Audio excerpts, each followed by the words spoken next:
बिस्मिल्लाहिर्रहमानिर्रहीम।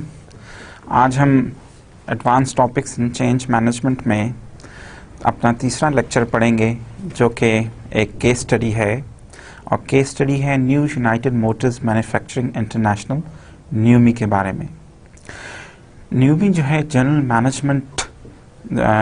General Motors company का एक प्लांट था कैलिफोर्निया फ्रीमाउंट में, जो कि अपने मखदूश हालात की वजह से, लेबर मैनेजमेंट की मिसअंडरस्टैंडिंग्स की वजह से, लेबर कॉन्फ्लिक्ट्स की वजह से, अनप्रोडक्टिव होने की वजह से 1980 इसमें बंद कर दिया गया था। फिर दोबारा इस प्लांट को जनरल मोटर्स ने टोयोटा के तावन से दोबारा शुरू किया। और कुछ जो हमने, अगर आपको याद हो, लेक्चर 2 में फोर्डिज्म और टोयोटिज्म की बात की थी, तो यहाँ पे उन्होंने बेसिकली टोयोटिज्म के कॉन्सेप्ट्स को इम्प्लीमेंट किया और ये देखा कि क्या टोयोटिज्म के कॉन्सेप्ट्स इम्प्लीमेंट करने से एक यूएस ऑटोमोबाइल मैन्युफैक्चरर का प्लांट, जो कि फोर्ड के प्रिंसिपल्स पे रन किया जाता था, क्या उसमें कोई फ़र्क आया कि नहीं आया, और क्या इस चेंज मैनेजमेंट के प्रोसेस पे वहाँ पे किस तरह काम किया गया, न्यूमी में क्या चेंजेस की गई, जिसकी वजह से वो प्लांट जो है सक्सेसफुल साबित हुआ। यही आज हम अपने इस टॉपिक में देखेंगे। और हम इसमें हमारे बेसिक एम्स क्या हैं कि हम ये देखना चाहते हैं दूसरे प्लांट्स और न्यूमी में क्या फ़र्क था, जीएम के दूसरे प्लांट्स और न्यूमी में क्या फ़र्क है basic. Then again we want to see कि फोर्डिज्म और टोयोटिज्म के डिफरेंसेस इस केस स्टडी के हवाले से हम किस तरह अंडरस्टैंड कर सकते हैं, क्या वजूहात थी जिसकी वजह से ये फ्री माउंट का प्लांट इतना प्रोडक्टिव साबित हुआ, क्या ये जो चेंजेस हैं दूसरे जीएम के प्लांट पे इम्प्लीमेंट की जा सकती हैं ताकि वो भी ज़्यादा बेहतर कारकर्दगी दिखा सकें। तो आज हम अपने इस लेक्चर 3 में अजीज़ तलबा इस केस स्टडी को शुरू करते हैं। ये केस स्टडी बेसिकली एक स्टोरी है जो कि आपको जिमी हैरिस को, जो कि एक जीएम एम्प्लॉय था, जो कि सलोन मैनेजमेंट स्कूल में एमबीए करने गया जीएम की तरफ से, उसकी ज़बानी सुनाई जाएगी। और बेसिकली उसने ये केस स्टडी इसलिए तैयार की कि वो अपने क्लासमेट्स को बताना चाहता था कि न्यूमी जो है, जो कि जीएम का एक प्लांट है, how it became different from other plants and how it became a very successful plant. आप अपनी स्लाइड्स पे या आप अपने लेक्चर में ये देख भी सकते हैं, इसके बारे में आप साथ साथ पढ़ भी सकते हैं, लेकिन हम शुरू करते हैं और हम 1 बाय 1 आपको ये स्टोरी में सुनाता हूँ, या पेज बाय पेज हम इसको देखते हैं कि स्टोरी में इम्पोर्टेंट चीज़ें क्या हैं। लेकिन कुछ जो इम्पोर्टेंट चीज़ें हैं वो मैनेजमेंट के पॉइंट ऑफ व्यू से क्या है कि आप देखेंगे कि इसमें कैसे न्यूमी के इस प्लांट में कैसे मैनेजमेंट ने चेंजेस लेके आई, इन पर्टिकुलर एम्प्लॉय इन्वॉल्वमेंट पे कैसे फोकस किया, एम्प्लॉय पार्टिसिपेशन पे कैसे फोकस किया, टीम वर्किंग कैसे इंट्रोड्यूस की, उन एम्प्लॉयज़ को कैसे ये इस बात पे उनको ट्रेन किया गया कि वो as a part of a team काम करें और एक कलेक्टिव रिस्पॉन्सिबिलिटी का मुजाहरा करें। फिर आप ये भी देखेंगे कि इस प्लांट में उन्होंने स्टेटस डिफरेंसेस कैसे कम किए, ठीक है, हर एम्प्लॉय को इक्वल ट्रीटमेंट कैसे दी गई, ठीक है, और बाकी अमेरिकन प्लांट से इस प्लांट में क्या डिफरेंसेस थे, बाकी अमेरिकन प्लांट में लोगों को किस तरह ट्रीट किया जाता था। और हम इसको देखते हुए बेसिक हमारा मकसद ये है कि लेक्चर 2 में हमने जो फोर्डिज्म और टोयोटिज्म के डिफरेंसेस पढ़े हैं, हम उसको इस केस स्टडी के एग्जांपल से, इस केस स्टडी की मदद से हम बेहतर तौर पे अंडरस्टैंड करना चाहते हैं। देखिए, New United Motors Manufacturing International NUMMI, इसके बारे में बहुत सारे अखबारात में मज़मून भी शाया हुए, मैनेजमेंट के जर्नल्स में मज़मून शाया हुए, जिनमें से कुछ जो इसके बारे में लोगों ने कहा वो क्या था कि we found that the productivity differential between NUMMI plant and traditional GM plants to be approximately 40%। ये एक जीएम के फॉर्मर इंजीनियर का बयान है, जो कहता है कि जी कि न्यूमी और दूसरे जो ट्रेडिशनल जीएम प्लांट्स हैं, हमने ये फाउंड आउट किया कि उनमें कम से कम न्यूमी जो था उसमें 40% लोगों की कारकर्दगी बेहतर थी। देन अगेन एक और वॉल स्ट्रीट जर्नल के बारे में आप तो जानते ही हैं। वॉल स्ट्रीट जर्नल में न्योमी के बारे में क्या कहा गया? कहा गया कि जी कि NUMMI has managed to convert a crew of largely middle aged rabble rousing former GM workers into a crack force that is beating the bumpers of big three plants in efficiency and product quality। यहाँ पे wall street journal लिखता है कि देखिए न्यूमी में एक जो नकारा और नकम्मे किस्म के वर्कर्स थे, उनको मैनेजमेंट प्रैक्टिसेस के थ्रू जो चेंज इम्प्लीमेंट की गई उसकी वजह से उनको एक ज़बरदस्त स्टार वर्कर्स में कन्वर्ट किया गया और उन्होंने चैलेंज किया और उन्होंने कर दिखाया एक जादू, जिसकी वजह से उनको जो बहुत ज़बरदस्त प्लांट्स थे एफिशिएंसी और प्रोडक्टिविटी के हवाले से, बिग 3 प्लांट्स इन यूएस, उनके अपने न्यूमी के प्लांट को उसके बराबर ला खड़ा किया। इसी तरह एक और वर्कर कहता है जो कि न्यूमी टीम मेंबर था कि I like the new system so much it scares me, I am scared because it took me 18 years to realise that I blew it at GM, now we have a chance to do things differently. यहाँ पे एक worker कह रहे हैं कि मुझे 18 साल के बाद ये एहसास हुआ कि हमने GM को चैलेंज किया है और आज हम बेहतर तरीके पे काम कर सकते हैं। बेसिकली जिमी हरेस्को जो था उसने ये प्रेजेंटेशन क्यों तैयार की? क्योंकि ये वो MBA कर रहा था, मास्टर्स कर रहा था सोलान बिजनेस स्कूल में कैलिफोर्निया में, और as a part of his program he was asked to give a presentation to his colleagues about GM। Generally जो उसके क्लासमेट्स थे वो ये कहते थे कि GM जो है वो अनप्रोडक्टिव किस्म के लोग हैं, कोई अच्छी कारकर्दगी नहीं है इन लोगों की, ठीक है। और उन्होंने उसको न्यूज़ आइटम्स भी दिखाई जहाँ पे उन्होंने ये मेंशन किया कि देखिए कि GM जो है वो is one of the very least efficient of US auto producers, 20% less efficient then Ford, even though GM had shed some 60,000 workers since 1992।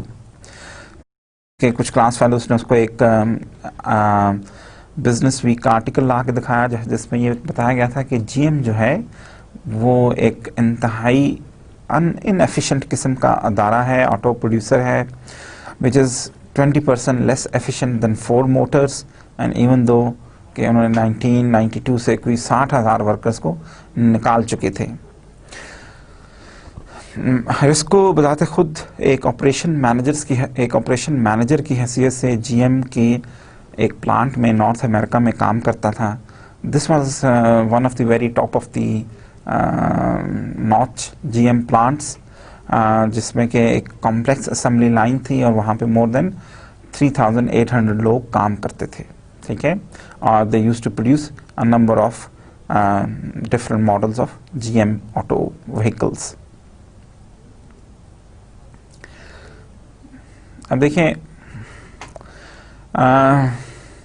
हरेस्को ने ये सोचा कि इस प्रेजेंटेशन को अंजाम देने के लिए या इस प्रेजेंटेशन को करने के लिए उसको एक ज़बरदस्त आइडिया आया, और वो आइडिया क्या था कि उसने एक एक्सपेरिमेंट की।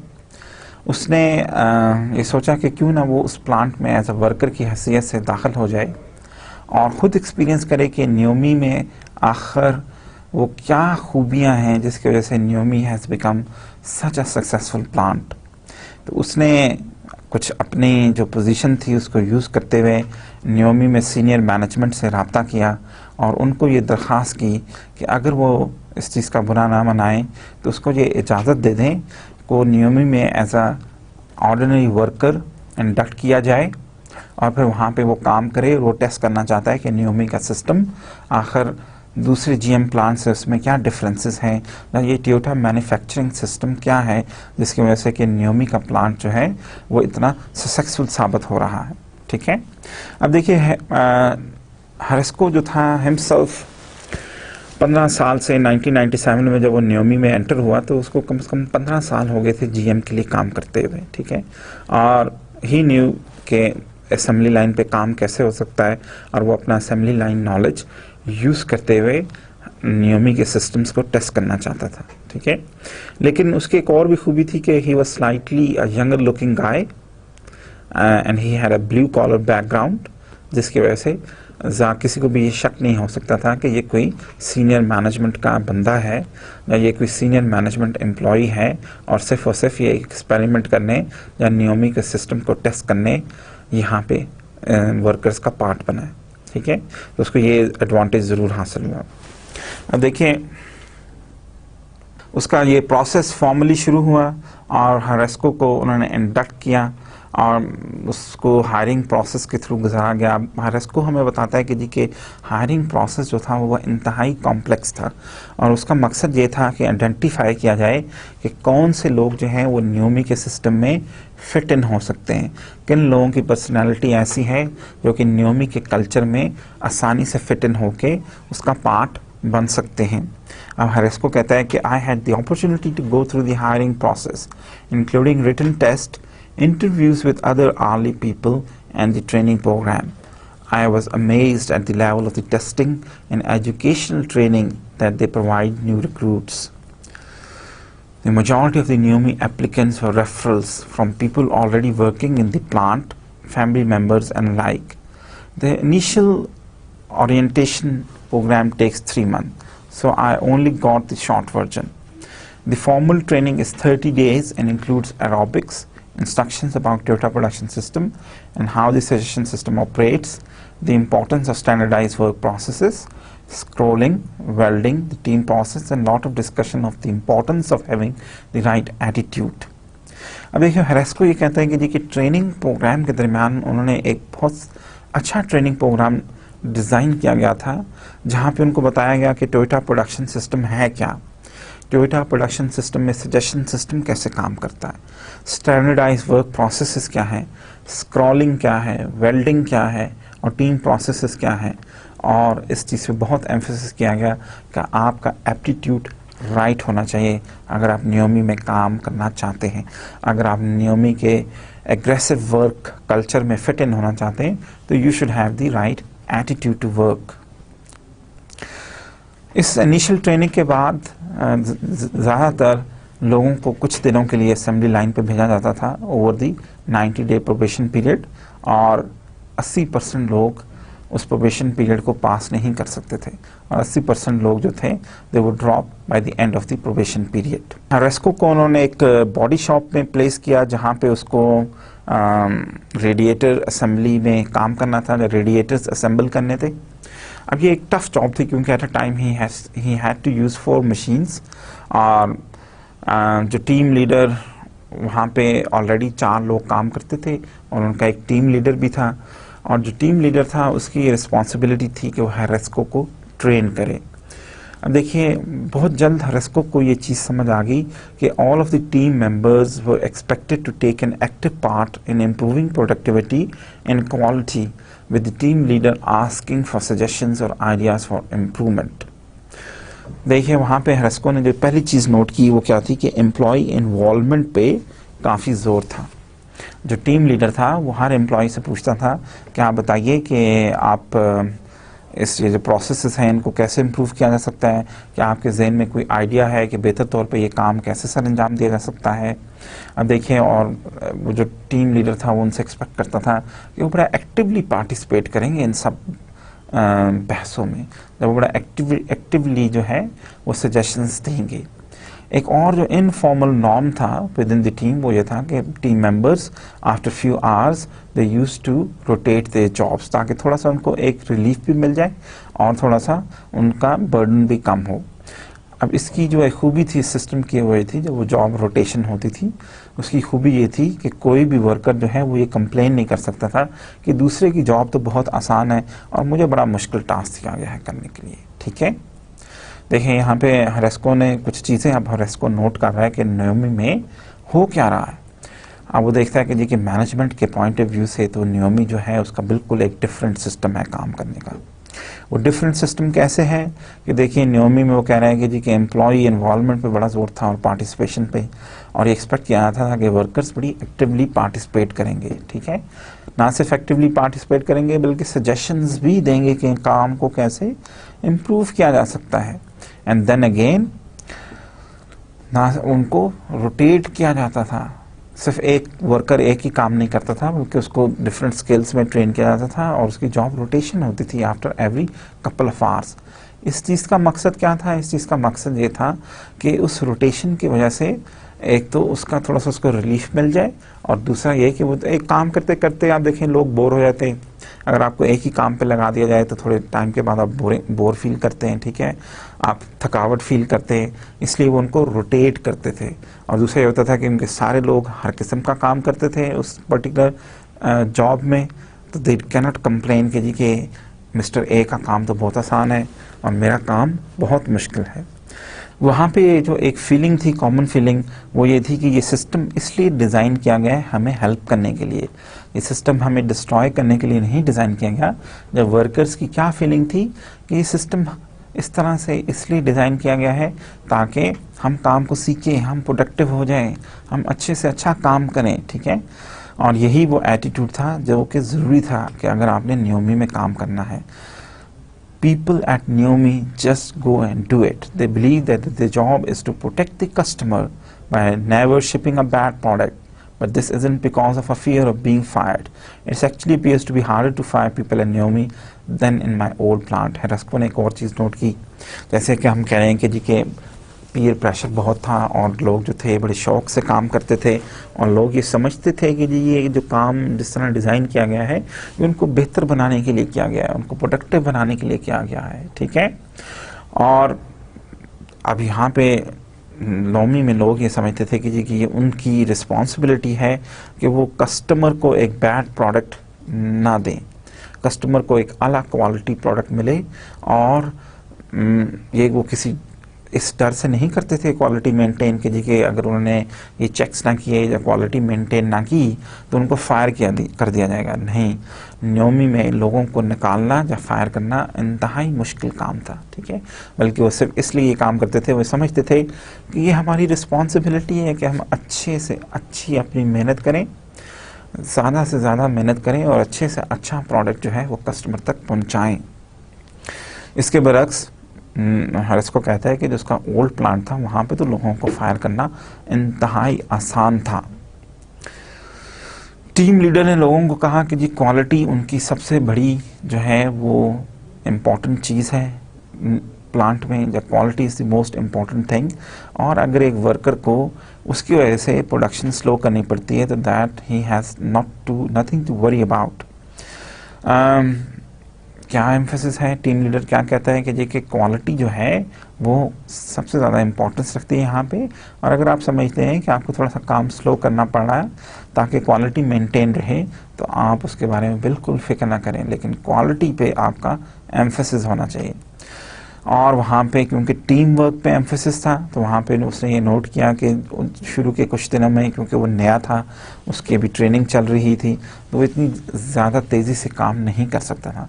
तो दूसरे जो टीम मेंबर्स थे वो आके उसकी मदद करते थे, ठीक है। और टीम मेंबर्स ना सिर्फ उसकी मदद करते थे बल्कि अगर उससे कोई मिस्टेक होती थी या अगर वो जानबूझकर कोई गलती करता था तो सारे टीम मेंबर्स जो थे आके उससे पूछते थे कि भाई तुमने ऐसा क्यों किया, क्या वजह है कि आपसे ये मिस्टेक हुई, ठीक है, क्या हम तुम्हारी मदद क्या कर सकते हैं। तो this generated a sort of peer pressure upon him.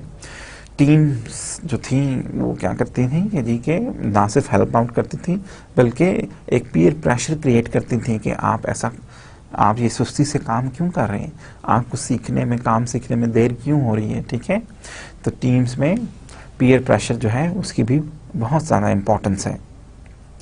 अब जब हेरेस्को ने कुछ 1-2 हफ्तों में काम सीख लिया तो उसने ये फैसला किया कि अब उसको जो है कुछ टेस्ट करने चाहिए कि यहाँ पे सिस्टम कैसे चल रहा है। और उसने क्या किया कि उसने to test the system by violating some of the production safety regulations around error proofing, cycle time and material handling. जो डिफरेंट प्रोसेसेस थे like error proofing, cycle time and material handling, उसमें थोड़ी सी उसने वायलेशंस की ताकि system को check किया जाए। For example, he attempted to build up a buffer of extra parts, a common ploy used by workers to get ahead and use the buffer to slack off.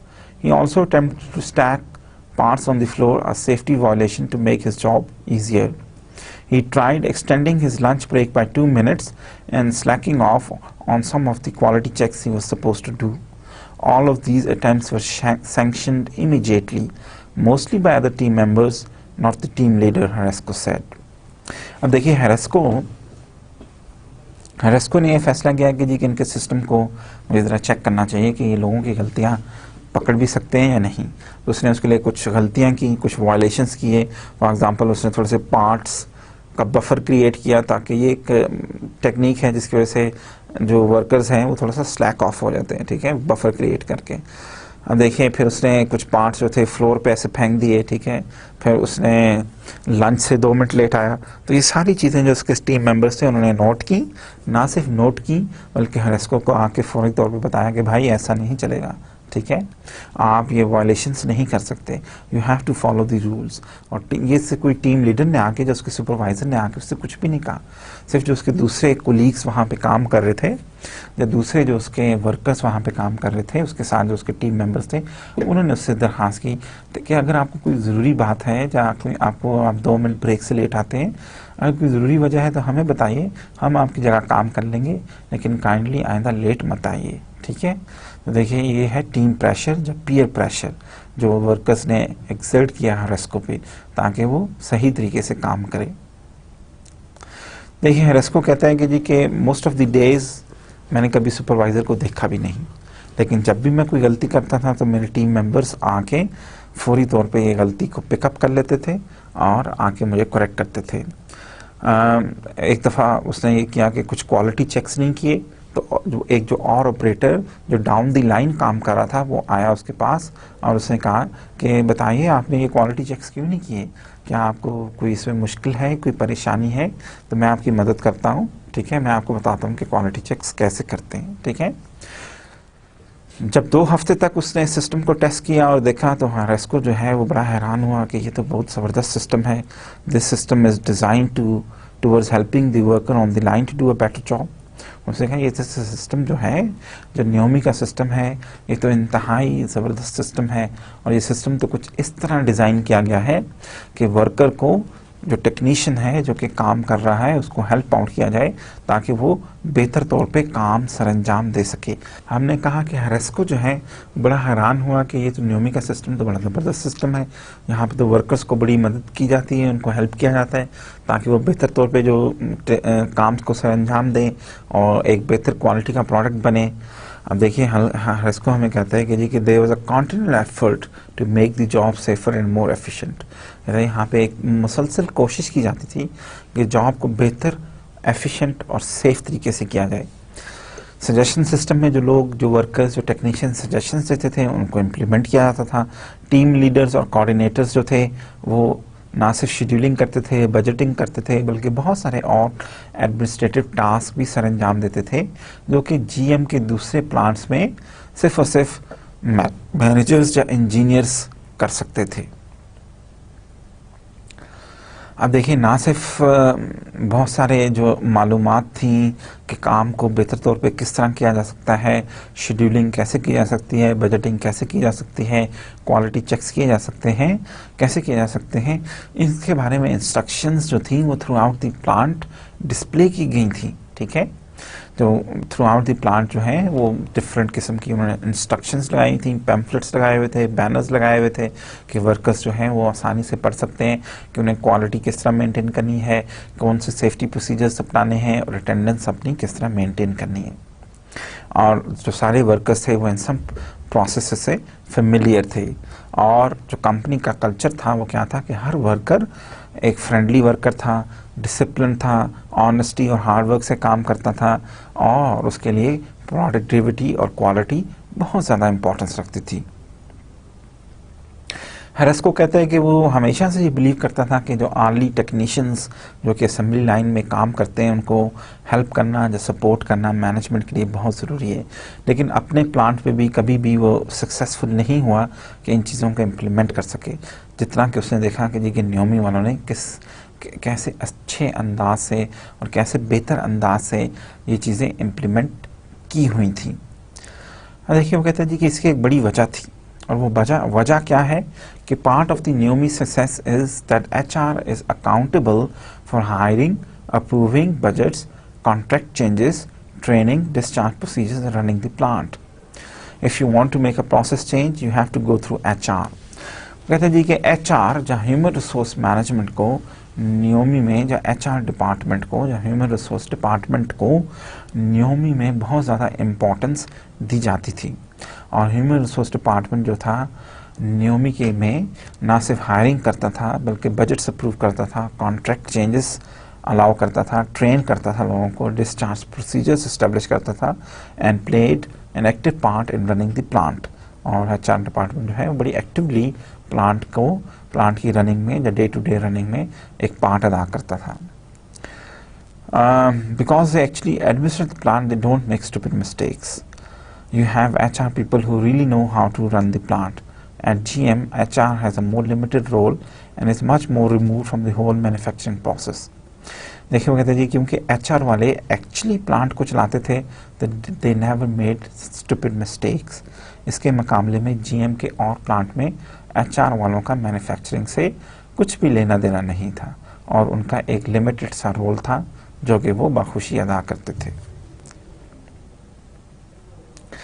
अब देखिए इसका कुछ background, इस अपने एक एक्सपीरियंस के बाद, अपने इस एक्सपीरियंस के बाद रेस्को जो है वो कुछ बैकग्राउंड बताता है कि जी के हो क्या रहा था बेसिकली। वो कहता है जी कि in 1963 General Motors opened an automobile assembly plant in Fremont California. Fremont California में जनरल मोटर्स ने 1963 में ये एक ऑटोमोबाइल असेंबली प्लांट लगाया जिसमें कि 1978 तक कोई 7,200 वर्कर्स काम करते थे। लेकिन बाय 1982 उन्होंने इस प्लांट को बंद कर दिया क्योंकि ना तो इस प्लांट में कोई अच्छी प्रोडक्टिविटी थी और it was producing worst quality automobiles in the entire GM system. और again there were lot of conflict between the union and the management. Labour और मैनेजमेंट के दरमियान एक मसलसल महाजर आई थी और they had some 5,000 to 7,000 grievances per labour contract.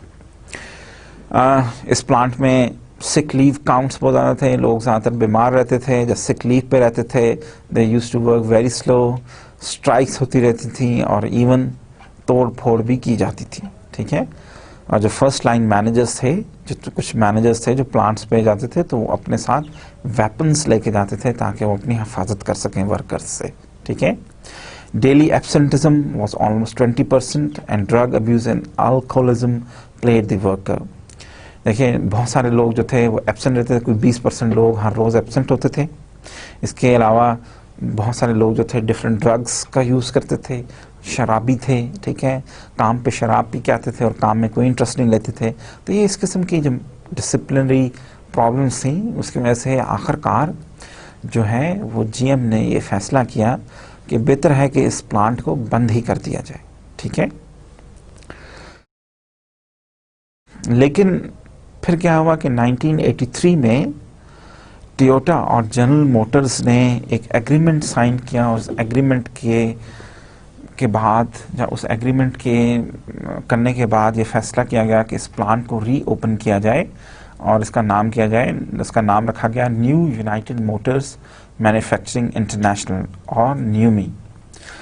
अब देखिए इस जॉइंट वेंचर का मकसद क्या था। इस जॉइंट वेंचर का मकसद ये था कि टोयोटा ये चाहती थी कि उसको US मार्केट में एक एंट्रेंस मिल जाए, वहाँ पे GM के साथ जॉइंट वेंचर करके वो US मार्केट्स में एंट्री चाहती थी।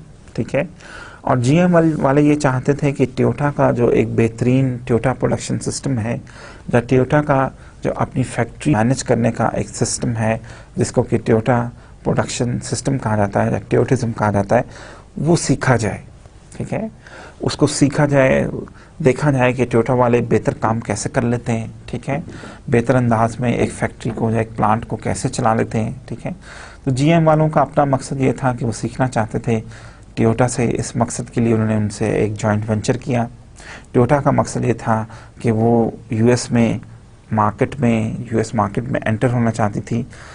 दोनों जहाँ GM वाले सीखना चाहते थे कि टोयोटा प्रोडक्शन सिस्टम कहाँ है, वहाँ टोयोटा वाले भी एक्सपेरिमेंट करना चाहते थे कि क्या टोयोटा प्रोडक्शन सिस्टम को अमेरिकी एम्प्लॉयज़ पे इम्प्लीमेंट किया जा सकता है या अमेरिकन वर्कर्स इस सिस्टम को एक्सेप्ट करते हैं या नहीं। ठीक है, तो इसके लिए उन्होंने एक जॉइंट वेंचर किया।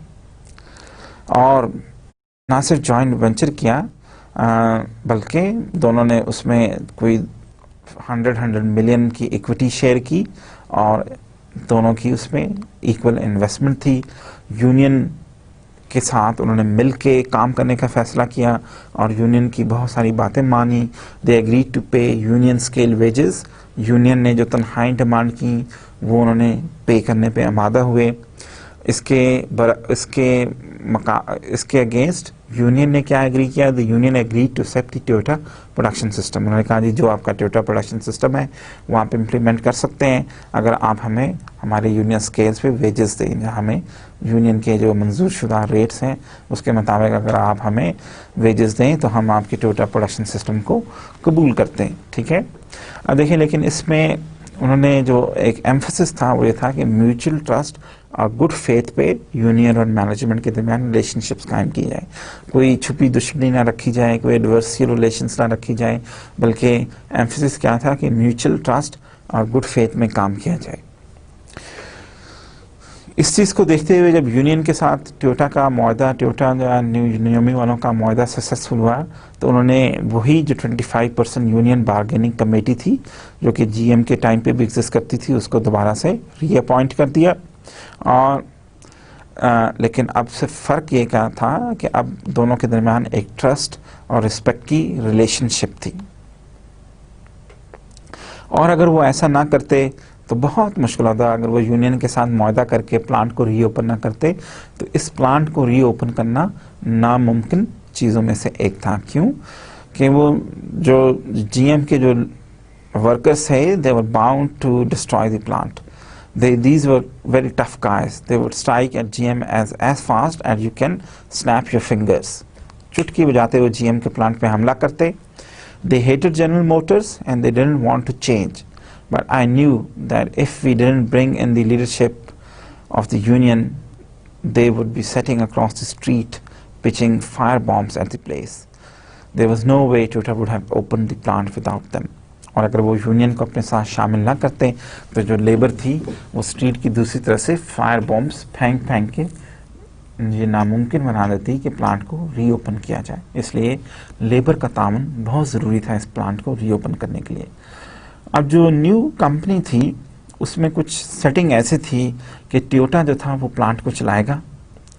टोयोटा कंपनी जो है, जो जापान की आपको पता है कि टोयोटा बहुत मशहूर ऑटोमोबाइल कंपनी है, वो इस प्लांट को चलाएगी, उसके ऑपरेशंस के लिए रिस्पॉन्सिबल होगी, वही प्रोडक्ट डिज़ाइन करेगी और इंजीनियरिंग के लिए भी रिस्पॉन्सिबल होगी। पर्टिकुलरली जो टोयोटा मार्क की गाड़ियां हैं, for example Corolla and Tacoma pickup, उसकी डिज़ाइन, उसकी मार्केटिंग, सेल, सर्विस, हर चीज़ के लिए टोयोटा कंपनी ही रिस्पॉन्सिबल होगी। और जीएम जो है वो अपने मार्क्स के लिए रिस्पॉन्सिबल होगी। पर्टिकुलरली इनिशली जीएम वहाँ पे 2 ब्रांड्स प्रोड्यूस करना चाहती थी, एक का नाम था शेवी नोवा और दूसरा जियो प्रिज्म। ठीक है, तो जियो जो है वो अपने ब्रांड्स के लिए रिस्पॉन्सिबल होगी और टोयोटा अपने ब्रांड्स के लिए रिस्पॉन्सिबल होगी। लेकिन जीएम जो थी वो एक कुछ नंबर ऑफ मैनेजर्स और कोऑर्डिनेटर्स को नियोमी में भेजेगी मुआहदे के मुताबिक, ताकि वो टोयोटा प्रोडक्शन सिस्टम सीखें। देखिए दोनों जो कंपनीज थी वो मिल के इस प्लांट को चलाने के लिए रिस्पॉन्सिबल थी। दोनों कंपनीज ने मिल के ये प्लांट चलाना था। लेकिन at the same time Toyota जो थी वो नियोमी के कुछ मैनेजर्स और कोऑर्डिनेटर्स को टोयोटा प्रोडक्शन सिस्टम पे ट्रेन भी करने के लिए तैयार थी, ताकि वो सीखेंगे टोयोटा प्रोडक्शन सिस्टम है क्या। जो टोयोटा कंपनी का जो फाउंडर है उसका बेटा टेत्सुरो जो था वो जापान से स्पेशली आया इस प्लांट को चलाने के लिए।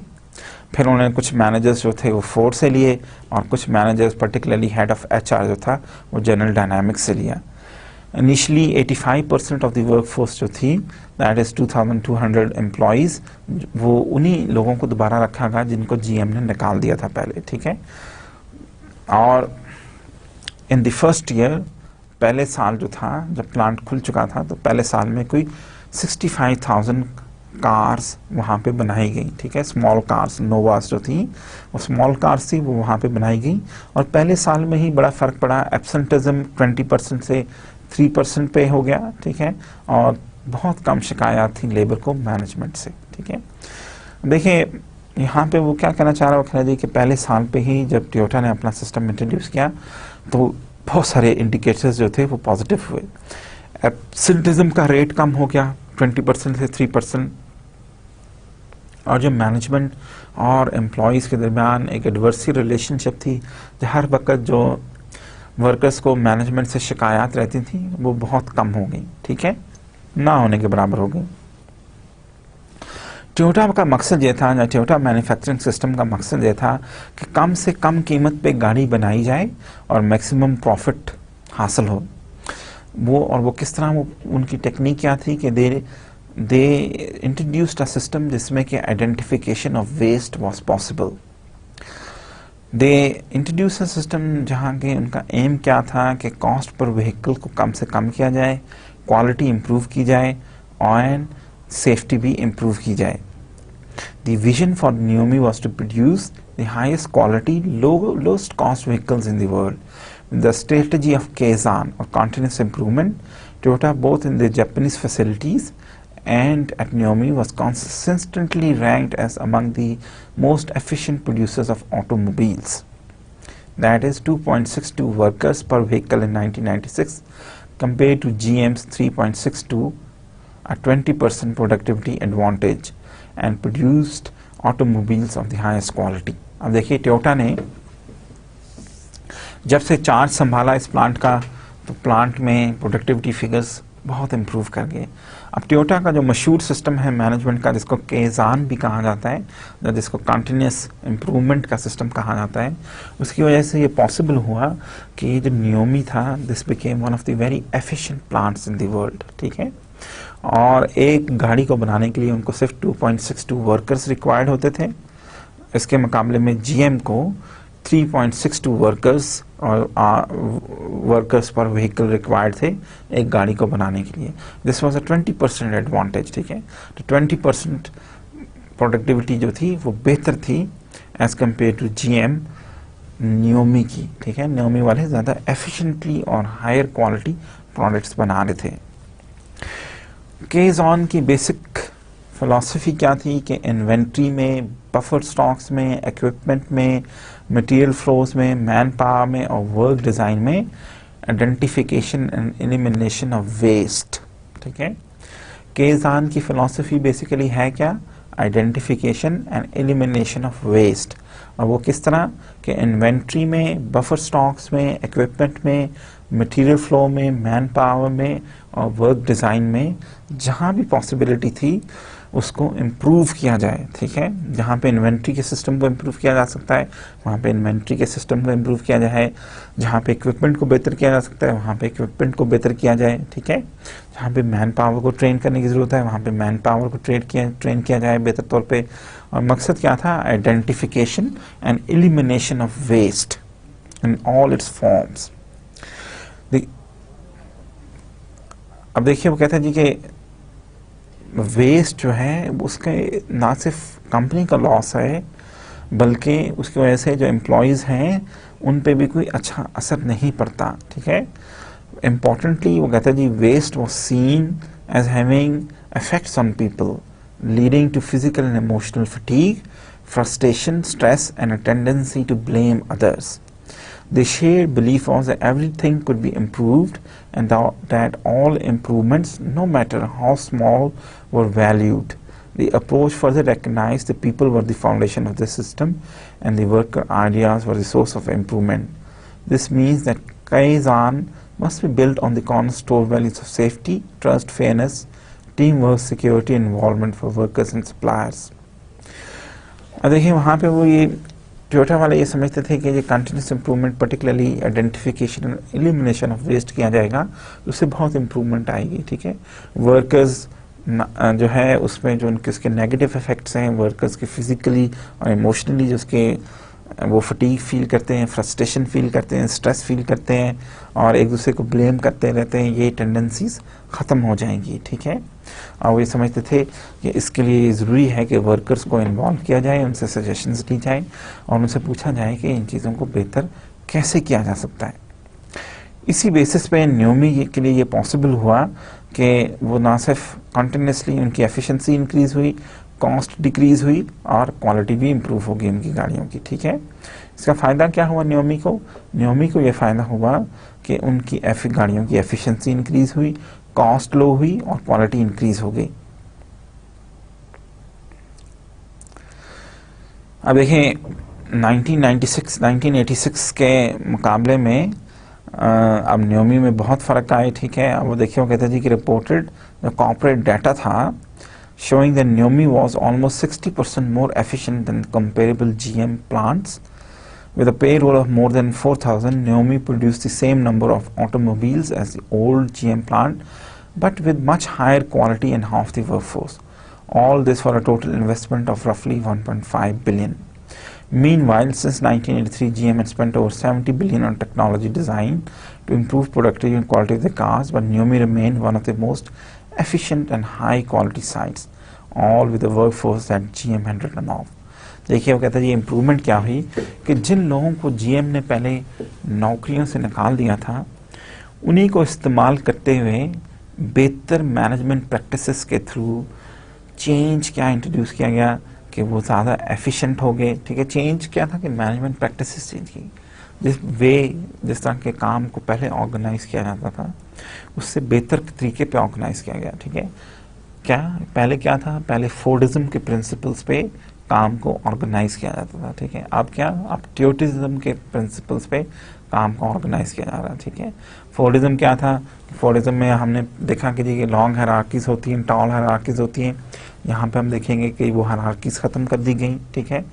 वर्कर्स स्टैंडर्डाइज प्रोडक्ट पे सिर्फ एक ही स्पेशलाइज जॉब्स करते हैं, यहाँ पे उनको डिफरेंट स्किल्स में ट्रेन किया गया। उनकी जॉब्स रोटेट होती थी, they were responsible for the whole team work, ठीक है। तो ये चेंजेस जो हैं इनकी वजह से जो ट्योटिज्म में, और फिर उनको एम्प्लॉय इन्वॉल्वमेंट पे बहुत ज़्यादा एम्फेसिस था है, जबकि फोर्डिज्म में employ involvement is almost non existent. Fordism में सबसे इम्पॉर्टेंट एम्प्लॉयज़ कौन है?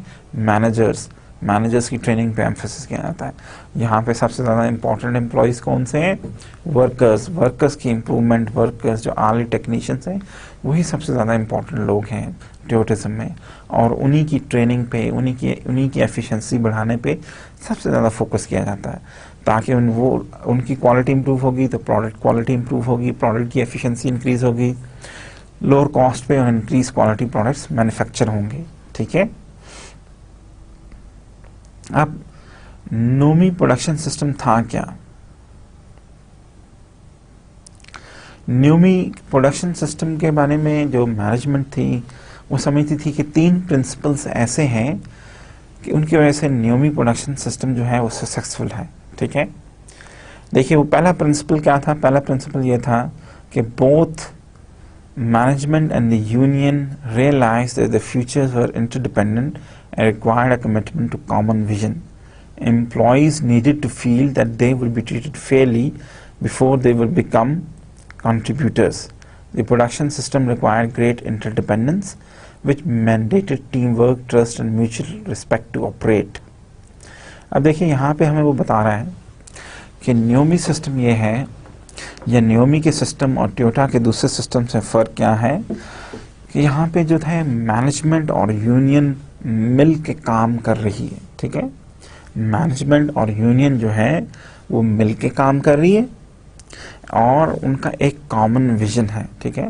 वहाँ पे हमने क्या देखा कि जी के मैनेजमेंट और यूनियन के दरमियान बहुत से अख्तलाफात थे, ठीक है, बहुत सारे कॉन्फ्लिक्ट्स थे, और जीएम के वर्कर्स जो थे वो कोई मौका ऐसा जाने नहीं देते थे जिसका बहाना बना के वो जीएम के प्लांट को नुकसान ना पहुँचाते हैं, ठीक है। जबकि इसके बरक्स टोयोटिज्म में जो टोयोटा कंपनी वाले थे उनके सिस्टम में एक ट्रस्ट और म्यूचुअल रिस्पेक्ट की इन्वायरमेंट क्रिएट की गई, ठीक है, और यूनियन को साथ लेके चला गया, यूनियन की बातें मानी गई, यूनियन की जो जायज़ डिमांड्स थी वो मानी गई, ठीक है, और यूनियन को ये एहसास दिलाया गया कि ना सिर्फ टोयोटा या न्योमी का जो मुस्तकबिल है और जो यूनियन का मुस्तकबिल है, जो वर्कर्स और लेबर्स का मुस्तकबिल है वो इंटरडिपेंडेंट है। और दूसरा बड़ा फ़र्क क्या था कि एम्प्लॉयज़ को फेयरली ट्रीट किया जाता था, ठीक है, उनको बड़े अच्छे फेयर ट्रीटमेंट दी जाती थी, जस्टिस किया जाता था हर चीज़ में, the just and fair treatment की जाती थी before they actually became contributors, ठीक है। एंड देन प्रोडक्शन सिस्टम की, टोयोटा प्रोडक्शन सिस्टम की एक और जो बहुत बड़ी खूबी थी वो ये थी कि टीम वर्क पे बहुत ज़्यादा एम्फेसिस था, ठीक है, और ट्रस्ट और म्यूचुअल रिस्पेक्ट पे एम्फेसिस था, ठीक है। और टीम वर्क या टीम वर्किंग ही वो बेसिक फाउंडेशंस प्रोवाइड करती थी जिसकी वजह से उनका आपस में एक ट्रस्ट एक दूसरे पे पैदा हुआ, एक दूसरे पे उन्होंने एक दूसरे की रिस्पेक्ट करते थे और दे फील लाइक कि they were part of a family, ठीक है। टोयोटा जो है कैंग, यहाँ पे कैंग हेगासी था जो कि सेकंड प्रेसिडेंट था नियोमी का। वो कहता है कि जी कि शुरू में तो हमें बहुत फिक्र थी कि क्या जो टोयोटिज्म है, जो लीन मैन्युफैक्चरिंग की फ़िलासफ़ी है, वो क्या अमेरिकन एम्प्लॉयज़ उसको एक्सेप्ट भी करेंगे या नहीं। लेकिन वो कहता है जी कि जब हमने ये समझ लिया, जब हमने मैनेजमेंट ने लोगों को एक मशीन नहीं समझा बल्कि ह्यूमन बीइंग समझा, जिनको के म्यूचुअल ट्रस्ट और रिस्पेक्ट के थ्रू ट्रीट किया गया, तो दे बिकेम वेरी सक्सेसफुल, ठीक है। ना सिर्फ उन्होंने टोयोटा मैन्युफैक्चरिंग सिस्टम को एक्सेप्ट किया या लीन मैन्युफैक्चरिंग सिस्टम को एक्सेप्ट किया, बल्कि दे बिकेम वेरी सक्सेसफुल। और बेसिकली वो कहता है जी कि NUMMI plant is the same as the plant in Japan, only a little bit smaller, ठीक है। तो देखिए वो कहते हैं कि जब हमने टोयोटा मैनेजमेंट सिस्टम शुरू में इंट्रोड्यूस कर रहे थे तो हम बड़े परेशान थे कि क्या ये टोयोटा मैनेजमेंट सिस्टम जो है वो सक्सेसफुली इम्प्लीमेंट किया भी जा सकेगा या नहीं। लेकिन विद टाइम दे रियलाइज़ कि ऐसा नहीं है कि अगर किसी को आप रिस्पेक्टफुली ट्रीट करें, फेयरली ट्रीट करें तो आपकी बात ना सुने। जब उन्होंने वर्कर्स को एक फेयर और जस्टिस पे मुश्तमिल एनवायरनमेंट प्रोवाइड की गई जहाँ पे उनको ह्यूमन बीइंग्स के तौर पे म्यूचुअल ट्रस्ट और रिस्पेक्ट से ट्रीट किया जाता था, तो प्लांट बिकेम वेरी सक्सेसफुल। उन्होंने कहा जी शुरू कैसे किया हमने कि हमने जो 5000 एम्प्लॉयज़ थे, पोटेंशियल एम्प्लॉयज़, उनको हमने दावत दी कि प्लांट री ओपन हो रहा है तो आके आप प्लांट को ज्वाइन कर सकते हैं। कुछ 3000 लोगों ने रिप्लाई किया और 85% वर रीहायर्ड।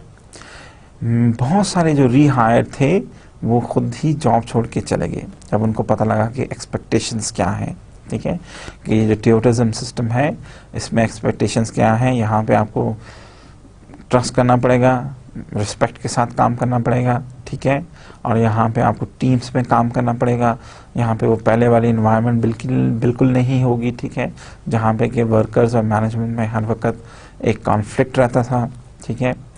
तो जब उनको ये नया बताया गया कि प्लांट रीओपन हो रहा है और अब टोयोटिज्म या टोयोटा मैन्युफैक्चरिंग सिस्टम के मुताबिक काम किया जाएगा, तो बहुत सारे जो वर्कर्स थे वो खुद ही छोड़ के चले गए, ठीक है।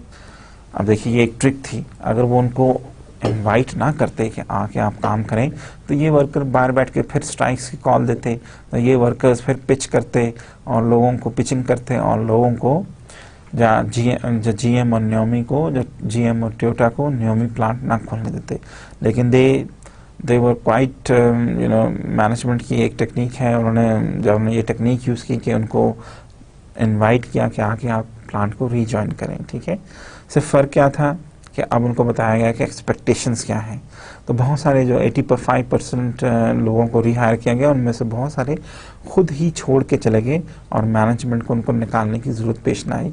सिर्फ कोई 300 एप्लीकेंट्स थे जिनको कि एक्चुअली मैनेजमेंट ने रिजेक्ट किया, वो भी सिर्फ इसलिए कि उनकी पुअर वर्क हिस्ट्रीज थी, जहाँ वो कोई ड्रग यूज़ करते थे, जहाँ दे हैड अल्कोहल प्रॉब्लम्स, ठीक है।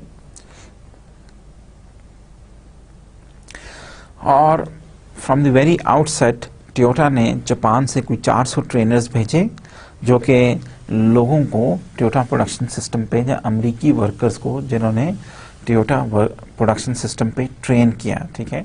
और NUMMI spend some 3 million to send 600 of its new employees to Japan for training. This included 3 weeks of classroom and on-the-job training, working side by side by the Toyota workers. अब देखिए उन्होंने शुरू में क्या किया कि शुरू में उन्होंने कुछ 400 वर्कर्स जो थे, जो 400 ट्रेनर्स जो थे वो जापान से आए ताकि अमेरिकी वर्कर्स को टोयोटा प्रोडक्शन सिस्टम पे ट्रेन किया जाए। सिमिलरली नियोमी ने या न्यू यूनाइटेड मोटर्स वालों ने कोई 600 एम्प्लॉयज़ को जापान भेजा, वहाँ पे उनको ट्रेनिंग दी गई, ना सिर्फ क्लासरूम ट्रेनिंग दी गई बल्कि ऑन द जॉब भी उनको ट्रेन किया गया, और वो जापानी वर्कर्स के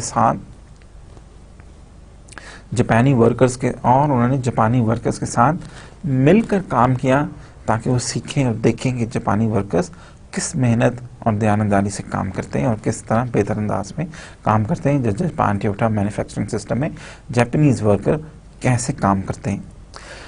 अब देखिए, हमने पहले जिक्र किया था कि नियोमी की ससेक्स में हर इसको ये समझता था कि जी कि जो ह्यूमन रिसोर्स डिपार्टमेंट है, जो ह्यूमन रिसोर्स मैनेजमेंट सिस्टम जो है नियोमी का, उसका भी एक इम्पॉर्टेंट रोल है, और नियोमी के ससेक्स में ह्यूमन रिसोर्स वाले बहुत ज़्यादा इम्पॉर्टेंट रोल प्ले कर रहे हैं। इसलिए अब वो एक्सप्लेन करता है कि ह्यूमन रिसोर्स मैनेजमेंट जो है वो नियोमी में दूसरे जीएम प्लांट्स और नियोमी में ह्यूमन रिसोर्स के पॉइंट ऑफ व्यू से क्या डिफरेंसेस हैं। ठीक है, कहता है कि जी people were seen as the foundation for NUMMI production system with the company only as good as its people, individually and collectively. For this reason, the primary function of the management and staff was to support the production people. Based on these guiding principles, the Niyomi team handbook stated. अब देखिए, वो हमें ये कह रहे हैं कि Naomi में लोगों को, वर्कर्स को या टेक्नीशियंस को सबसे ज़्यादा इम्पोर्टेंस हासिल थी, और ह्यूमन रिसोर्स मैनेजमेंट का और मैनेजमेंट का एज सच जो सबसे ज़्यादा इम्पॉर्टेंट फंक्शन था वो ये था कि इन लोगों को सपोर्ट करना है ताकि ये लोग बेहतर तौर पे काम कर सकें। और based on these guiding principles, NUMMI की टीम हैंडबुक क्या कहती है? Our philosophy our HR philosophy guides us in the development of our full human potential to enable us to build the highest quality automobiles at the lowest possible cost by recognizing our worth and dignity, developing our individual performance, developing our team performance, improving our work environment. देखिए, वो कहते हैं जी कि Naomi की जो human resource department था उसकी बेसिक फ़िलासफ़ी क्या थी? उसकी बेसिक फ़िलासफ़ी बड़ी सिंपल थी, और बेसिक फ़िलासफ़ी ये थी कि they wanted to recognise the worth and dignity of the people. ठीक है, कि अपने लोगों की जो एक अहमियत है उसका उनको एहसास था, और उनकी इज़्ज़त का भी उनको ख्याल था। ठीक है, कि जो ह्यूमन बींग्स की, जब पर्टिकुलरली जो लोग नियोमी के लिए काम करते थे, वहाँ पर उनको एक डिग्निफाइड और बेहतर तौर पे उनकी ट्रीटमेंट की जाती थी, जब उनसे बर्ताव किया जाता था। डेवलपिंग आवर इंडिविजुअल परफॉर्मेंस, और उन लोगों की जो परफॉर्मेंस थी उसकी इम्प्रूवमेंट पे एम्फेसिस था, उनकी टीम परफॉर्मेंस की इम्प्रूवमेंट पे एम्फेसिस था, and then they also wanted to improve the work environment. ये प्रैक्टिसेस जिन थी, इनका एम्फेसिस क्या था कि एक ऐसी इन्वायरमेंट क्रिएट की जाए जहाँ पे म्यूचुअल ट्रस्ट एंड रिस्पेक्ट पे जोर हो, इक्विटी पे जोर हो, इन्वॉल्वमेंट पे जोर हो, और टीम वर्क पे जोर हो। ठीक है, एंड दीज इंक्लूडेड जॉब, और उनका एक जो बेसिक कंसर्न था वो ये था कि लोगों को जॉब सिक्योरिटी दी जाए, and they have a no lay off policy, safety concern, individual responsibility for quality, active involvement in decision making process, no time clocks, common eating and parking areas, and no dress distinctions. अब देखिए, वो कहते हैं जी कि जो उनकी HR philosophy थी उसको वो एक्चुअली इम्प्लीमेंट किस तरह कर रहे थे, एक्चुअल इम्प्लीमेंटेशन किस तरह की जा रही थी? एक्चुअल इम्प्लीमेंटेशन इस तरह की जा रही थी कि म्यूचुअल ट्रस्ट और रिस्पेक्ट पे जहाँ एम्फेसिस था, वहाँ पे इक्विटी पे एम्फेसिस था कि हर एक को बराबर ट्रीटमेंट दी जाए। लोगों पे एम्फेसिस था कि लोग एम्प्लॉय इन्वॉल्वमेंट पे एम्फेसिस था कि लोग पार्टिसिपेट करें, सजेशन से लोगों से इंफॉर्मेशन शेयर की जाती थी। ठीक है, जो इम्पोर्टेंट प्रोडक्शन इन्फॉर्मेशन थी, जो इम्पोर्टेंट क्वालिटी इन्फॉर्मेशन थी, वो वर्कर से, टेक्नीशियन से शेयर की जाती थी। ठीक है, स्ट्रैटेजिक इन्फॉर्मेशन शेयर की जाती थी। जो वर्कर्स थे वो कॉन्टिन्यूसली सजेशन सिस्टम्स, जो क्वालिटी इम्प्रूवमेंट, जो क्वालिटी सर्कल्स का पार्ट थे। ठीक है, और उनसे एक्सपेक्ट किया जाता था कि वो सजेशंस देंगे कि काम को कैसे इम्प्रूव किया जा सकता है, and they used to work as part of teams. ठीक है, कि वो उनकी टीम क्रिएट की गई थी ताकि वो मिल के काम करें। ठीक है, और जॉब रोटेट करें, एक दूसरे का काम सीखें, एक दूसरे को काम सिखाएं, और एक दूसरे का ख्याल रखें, और रिस्पॉन्सिबल हों कलेक्टिवली फॉर द जॉब और द टास्क। अगेन यहाँ पे जॉब सिक्योरिटी पे भी बहुत ज़्यादा एम्फेसिस था। देयर वाज पॉलिसी और नो ले ऑफ पॉलिसी, ठीक है। लोगों को बगैर किसी वजह से कि जब तक के प्लांट प्रोडक्टिविटी ठीक थी, जब तक के प्लांट की प्रोडक्टिविटी अच्छी चल रही थी, लोगों को बगैर किसी वजह के नहीं निकाला जाएगा। ये एक सेफ्टी या ये उनको एक अश्योरेंस दी गई, ठीक है। सिमिलरली इस चीज़ का भी बड़ा ख्याल रखा जाता था कि वर्कर्स जो हैं उनको कोई फिजिकल या मेंटल नुकसान ना पहुंचे, ठीक है। जैसे सेफ्टी, हेल्थ एंड सेफ्टी पे बहुत ज़्यादा एम्फेसिस था। फायर एग्जिट्स किस तरह जो है वो हेलमेट पहनना है, ग्लव्स पहनने हैं, बूट्स पहनने हैं अपने आप को प्रोटेक्ट करने के लिए, ठीक है। औजारों का इस्तेमाल किस तरह करना है ताकि किसी वर्कर को चोट ना लगे, ठीक है। तो सेफ्टी और इन चीज़ों पे बहुत ज़्यादा एम्फेसिस था। देन अगेन इंडिविजुअल की ये रिस्पॉन्सिबिलिटी थी कि वो क्वालिटी के लिए ज़िम्मेदार है, ठीक है। कि ये सिर्फ मैनेजमेंट की रिस्पॉन्सिबिलिटी नहीं थी कि वो क्वालिटी को मेंटेन करे, बल्कि ये उस इंडिविजुअल की रिस्पॉन्सिबिलिटी थी ये कि जो वहाँ पे काम करता है कि वो ही क्वालिटी के लिए रिस्पॉन्सिबल है। देन अगेन डिसीजन मेकिंग को डेलीगेट किया गया। डेलीगेशन डिसीजन मेकिंग, वर्कर्स जो थे वो बहुत सारे डिसीजंस खुद ले सकते थे, जैसे कि हमने जिक्र किया कि they were able to schedule their jobs, they were able to budget their jobs, they were able to organise their jobs. कोई टाइम क्लॉक्स नहीं थी, ठीक है। टाइम क्लॉक से हमें क्या बता है कि सुबह एक पर्टिकुलर टाइम पे आके उनको हाजिरी लगानी पड़ती है और जाते हुए छुट्टी जाते हुए भी हाजिरी लगा के जाना पड़ता था, ऐसा कुछ नहीं था। ये चीज़ें ख़त्म कर दी गई। एक कॉमन ईटिंग कैफेटेरिया प्रोवाइड किया गया जहाँ पे मैनेजमेंट या मैनेजर्स और वर्कर्स मिल के खाना खा सकते थे, मिल के बैठ सकते थे, ठीक है, मिल के खाना खा सकते थे।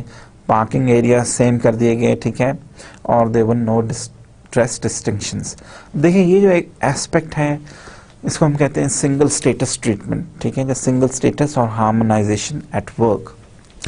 अब सिंगल स्टेटस और हार्मोनाइजेशन का जो कॉन्सेप्ट है ये जापानीज़ फ़िलासफ़ी है और ये बहुत इम्पोर्टेंस रखती है जापानीज़ मैन्युफैक्चरिंग में या ट्यूटिज़म में।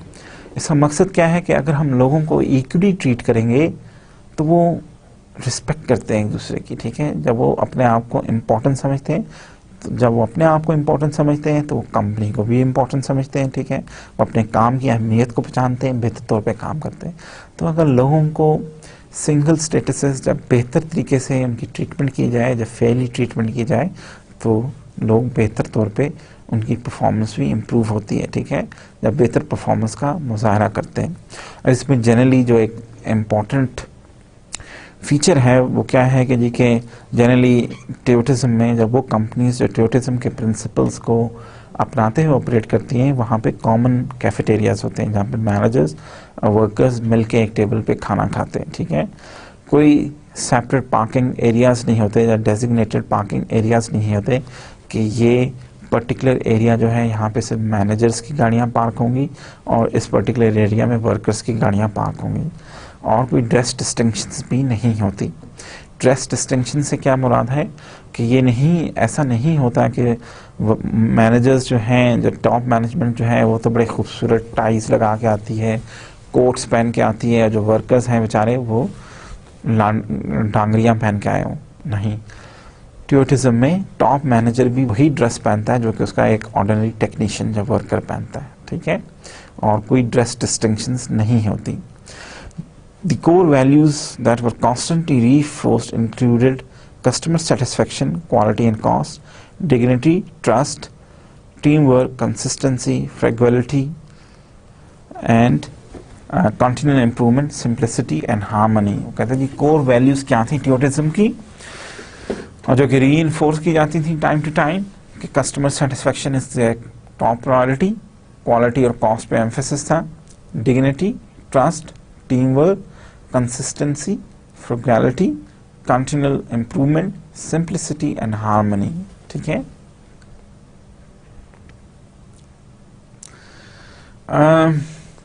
अब हम थोड़ा सा आज देखते हैं कि हमने क्या बात की है और फिर हम नेक्स्ट लेक्चर में या लेक्चर 4 में इसको कंप्लीट करते हैं और हम मज़ीद देखते हैं कि असल में नियोमी की HR पॉलिसीज़ क्या थी और फिर हम देखते हैं कि जी के वो जो कुछ प्रिंसिपल्स हैं जो हमने जो कुछ क्वेश्चंस डिस्कस करने हैं कि देखिए फोर्डिज्म और ट्यूटिज़म में क्या डिफरेंसेस हैं, तो हम वो डिफरेंसेस भी देखेंगे, ठीक है। फिर हम मज़ीद देखेंगे कि जी के उसकी ये क्या वजूहात थी कि फ्री माउंट प्लांट जो है वो इतना सक्सेसफुल क्यों है, और फिर हम ये भी देखेंगे क्या ये न्योमी का जो सिस्टम है वो दूसरी ऑर्गेनाइजेशंस में इम्प्लीमेंट किया जा सकता है। We start again. देखिए स्पेसिफिकली हम न्यू यूनाइटेड मैन्युफैक्चरिंग के हवाले से या New United Motors Manufacturing International के हवाले से मैनेजमेंट के पॉइंट ऑफ व्यू से हम किन क्वेश्चंस पे फाइनली गौर करना चाहते हैं। हम इन क्वेश्चंस पे गौर करना चाहते हैं, हम देखना चाहते हैं कि how does the NUMMI system differ from the Fordist strategies and structures, why was the Fremont plant so much more effective than other GM plants, what factors might limit the transfer of NIOMI system to other GM plants, what are the wider implications of this case for competitive strategies and organization change or design। देखिए इस case study को पढ़ने का मकसद क्या है कि हम कुछ क्वेश्चंस पे गौर करना चाहते हैं, ठीक है, और वो इंशाल्लाह हम आइंदा लेक्चर में उन पर गौर करेंगे, इस केस स्टडी को कंप्लीट भी करेंगे और आइंदा लेक्चर में उस पर गौर भी करेंगे, ठीक है। हम क्या गौर करना चाहते हैं, किन क्वेश्चंस पे हम ये देखना चाहते हैं कि न्योमी सिस्टम जो है वो फोर्टिस स्ट्रेटजीज और डिज़ाइन से कैसे डिफरेंट है, ठीक है। जो ये जो फ्रीमॉन्ट प्लांट था ये 1986 में दूसरे जीएम के प्लांट्स के मुकाबले में क्यों ज़्यादा इफेक्टिव साबित हुआ, वो क्या फैक्टर्स हो सकते हैं जिसकी वजह से कि जीएम के अदर प्लांट्स में इस किस्म का सिस्टम इम्प्लीमेंट नहीं किया जा सकता या किया जा सकता है, और इस केस की वाइडर कॉम्पिटिटिव स्ट्रैटेजीज़ के लिए क्या इम्प्लीकेशंस हैं, जो ऑर्गेनाइजेशन डिज़ाइन के लिए क्या इम्प्लीकेशंस हैं, ठीक है। तो ये हम इस केस को जब मज़ीद हम थोड़ा सा पढ़ेंगे, जब हम इस केस के जब पढ़ लेंगे तो हम इसमें ये चीज़ें डिस्कस करना चाहते हैं, ठीक है। देखिए आज हमने क्या बात की, फिर हम थोड़ा सा इसको समराइज़ करते हैं, देखते हैं कि जी कि हमने आज बात क्या की है। आज हम बेसिकली जो हमारा इससे पहले लेक्चर था, जो कि हमारा लेक्चर 2 था, जिसमें हमने देखा है कि जी के टाइम के साथ साथ मैन्युफैक्चरिंग सिस्टम्स कैसे इम्प्रूव हो गए हैं, जब मैन्युफैक्चर सिस्टम कैसे चेंज हुए, ठीक है। और उसमें इन पर्टिकुलरली हमने बात की थी कि फोर्डिज्म और टियोटिज्म में क्या डिफरेंसेस हैं, ठीक है। हमने कहा था, अगर आपको याद हो, कि दुनिया में पिछले 100 साल से बड़ी कामयाबी से जो था वो फोर्ड का सिस्टम अपनाया गया था। जो हेनरी फोर्ड ने जो असेंबली लाइन सिस्टम इंट्रोड्यूस किया था वो बड़ी कामयाबी से दुनिया भर में इम्प्लीमेंट हुआ, ठीक है। और उसी के असूलों के मुताबिक लोगों ने मैन्युफैक्चरिंग प्रोसेसेस को डिज़ाइन किया। लेकिन 1980s में इन particular Japanese came up with a new idea, जिसको कि टोयोटिज्म कहा जाता है, या टोयोटा मैन्युफैक्चरिंग सिस्टम कहा जाता है, जिसका कि बेसिक मकसद ये था कि अमेरिकन्स के मुकाबले में बेहतर अंदाज में मैन्युफैक्चरिंग की जाए, कुछ मैनेजमेंट प्रैक्टिसेस में या कुछ ह्यूमन रिसोर्स प्रैक्टिसेस में ऐसी चेंजेस इंट्रोड्यूस की जाए, पर्टिकुलरली एम्प्लॉय इन्वॉल्वमेंट और पार्टिसिपेशन पे एम्फेसिस किया जाए, टीम वर्किंग पे एम्फेसिस किया जाए, ट्रेनिंग पे एम्फेसिस किया जाए, सिंगल स्टेटस या हार्मोनाइजेशन पे एम्फेसिस किया जाए, और इन पॉलिसीज़ के चेंज करने की वजह से एक ऐसी इन्वायरमेंट क्रिएट की जाए जो कि टोयोटिज्म को सूट करती है। अब देखिए टोयोटिज्म में 2-3 कॉन्सेप्ट्स बड़े इंपॉर्टेंट हैं। एक तो है केज ऑन का कॉन्सेप्ट क्या है कि there is emphasis on continuous development, ठीक है। और कंटिन्यूस डेवलपमेंट के एम्फेसिस को किस तरीके से पूरा करते हैं कि एम्प्लॉय इन्वॉल्वमेंट एंड पार्टिसिपेशन की प्रैक्टिसेस इंट्रोड्यूस की, ठीक है, और लोगों को टीम्स में काम कराया जाता। Then again they have a system कि there used to be no buffering, ठीक है, just in time system implement किया गया। जो टोयोटिज्म का एक इम्पॉर्टेंट पार्ट है जस्ट इन टाइम, ठीक है। जस्ट इन टाइम क्या है कि अगर एक पुर्जा जो है वो 12 बजे किसी गाड़ी में फिट होना है तो वो 12 बजने से 10 सेकंड पहले ही असेंबली लाइन पर अवेलेबल होगा और उसकी कोई इन्वेंट्री मेंटेन नहीं की जाएगी। वो 10 सेकंड पहले आएगा, आप उसको लें, उठाएं और लगा दें, ठीक है। अगर आप लेट हो गए तो पुर्जा वहाँ से आगे मूव हो जाएगा, ठीक है। अगर आपने शेड्यूल फॉलो नहीं किया तो शायद फिर भी आप वो पुर्जा टाइम पे फिट नहीं कर सकेंगे। तो जस्ट इन टाइम कॉन्सेप्ट यही है कि जिस टाइम पे एक चीज़ या एक पुर्जे को जहाँ एक औजार को इस्तेमाल होना है उसी टाइम पे वो पुर्जा जहाँ वो इन्वेंट्री जब वो औजार जो है वो अवेलेबल होगा। ठीक है, जस्ट इन टाइम का कॉन्सेप्ट क्या है, फिर सुनिए कि जिस टाइम पे एक चीज़ को, एक पुर्जे को फिट करना है, एक पार्ट को फिट करना है, वो पार्ट जब वो पुर्जा जब वो औजार उसी टाइम पे अवेलेबल होंगे। अगर 12 बजे एक चीज़ को फिट करना है तो वो औजार जब वो पुर्जा 12 बजे ही अवेलेबल होगा वर्कर को असेंबली लाइन पे। ठीक है, तो और फिर वो लीन, यही पार्ट है लीन मैन्युफैक्चरिंग के, यही चीज़ें हैं कि कॉन्टिन्यूस इंप्रूवमेंट पे एम्फेसिस है, जस्ट इन टाइम पे एम्फेसिस है। ठीक है, अब देखिए और क्वालिटी पे एम्फेसिस है। इसलिए जापानीज जो थे they first of all they came up with TQM practices. ठीक है, या टोटल क्वालिटी मैनेजमेंट के जो कॉन्सेप्ट्स हैं या टोटल क्वालिटी मैनेजमेंट की जो प्रैक्टिसेस हैं they are introduced by the Japanese to the world. ठीक है, क्योंकि they were very quality conscious companies. ठीक है, वो अपने कस्टमर्स को बेस्ट प्रोडक्ट्स अवेलेबल करना चाहते थे।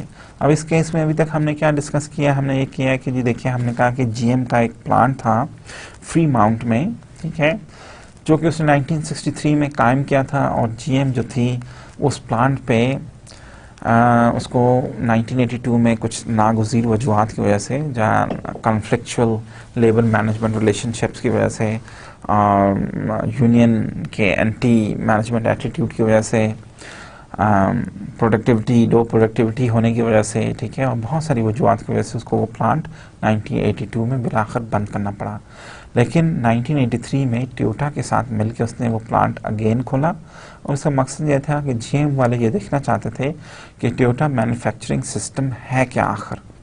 टोयोटा मैन्युफैक्चरिंग सिस्टम जो है वो अमेरिकी कंपनीज जो सिस्टम्स लेके चलती हैं, जो फोर्ड के प्रिंसिपल्स को फॉलो करते हुए जो अभी तक मैन्युफैक्चरिंग करती थी, उससे टोयोटा मैन्युफैक्चरिंग सिस्टम डिफरेंट कैसे है।